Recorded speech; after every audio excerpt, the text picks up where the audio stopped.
मनसुंदर के आने वाले एपिसोड में ऐसा धमाकेदार ट्विस्ट आने वाला है जो पूरी कहानी को हिलाकर रख देगा।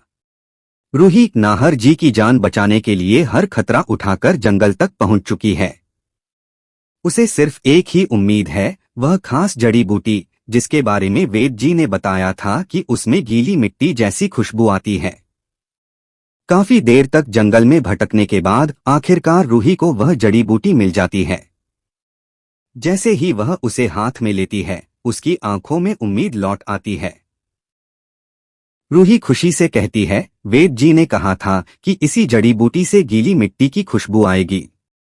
अब नाहर जी जरूर ठीक हो जाएंगे। लेकिन कहानी में असली खेल यहीं से शुरू होता है। रूही को बिना बताए अग्नि अपनी खतरनाक चाल चल देती है। वह चुपके से नकली जड़ी बूटी वहां गिरा देती है और असली जड़ी बूटी अपने पास छुपा लेती है। देखकर रूही जमीन पर पड़ी नकली जड़ी बूटी को ही असली समझकर उठा लेती है। यानी अब नाहर जी की जिंदगी फिर से खतरे में पड़ चुकी है। दूसरी तरफ रूही पूरी उम्मीद के साथ वेद जी के पास पहुंचने निकलती है ताकि नाहर जी का इलाज हो सके। लेकिन उसे इस बात का जरा भी अंदाजा नहीं है कि उसके साथ बहुत बड़ा धोखा हो चुका है। वहीं अग्नि अपने असली इरादे का खुलासा करते हुए कहती है, जब तक मेरा मकसद पूरा नहीं होगा, मैं नाहर जी को कभी ठीक नहीं होने दूंगी। अग्नि की यह बात साफ दिखा रही है कि अब वह किसी भी हद तक जाने के लिए तैयार है।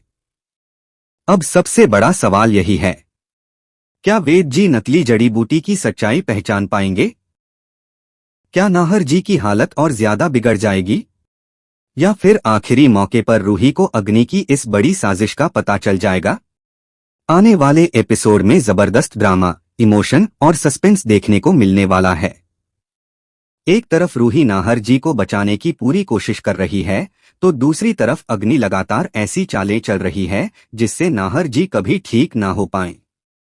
अब देखना बेहद दिलचस्प होगा कि क्या सच समय रहते सबके सामने आएगा या फिर अग्नि अपनी खतरनाक योजना में कामयाब हो जाएगी। यही बड़ा ट्विस्ट अब मनसुंदर की कहानी को एक नया और चौंकाने वाला मोड़ देने वाला है।